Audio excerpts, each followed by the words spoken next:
tell us about your experience of making Bittu. I feel like I've had somewhat of a privileged experience, but it's also it's like a bit of a tunnel experience also, because I'm not in the industry in Bombay as well, which has its own privilege and kind of downfalls. I was like in film school when diversity became very sellable. It was like very cool to have women at the forefront, even if they didn't want it to be like that. They wanted to be a part of that dialogue. So it was really I had a film before Bittu.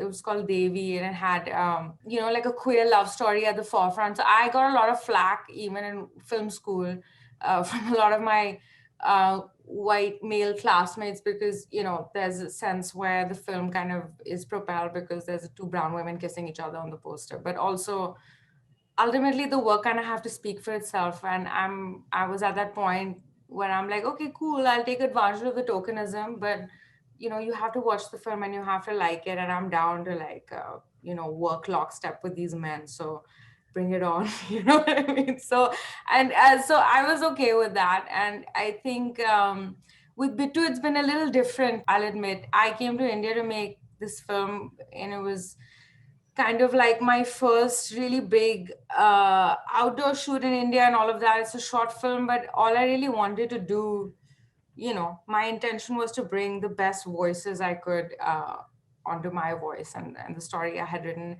It just happened that all the voices that I wanted to work with and I thought were best happened to be women. I didn't hire them because of their gender. And we're shortlisted, which is a privilege. I'm very well aware that it's not my work alone.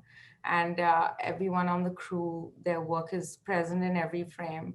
And whoever's attention I have, at least over here, I was very much cooked as a person in India before I came to the States to make movies. I'm very conditioned. I have a big and great love for Bollywood films. It has its own syntax and it has its own place in my heart. But I did become a filmmaker here. But I'm as much as I can taking advantage of the momentum to tell people that we have a lot more stories in India than they think exist, and Bollywood is not a genre. And there's a lot of regional filmmakers who are doing things that they just don't pay attention to, and I think it's about time. To watch all the Jio MAMI Industry Programme conversations, subscribe to our YouTube channel Jio MAMI Mumbai Film Festival.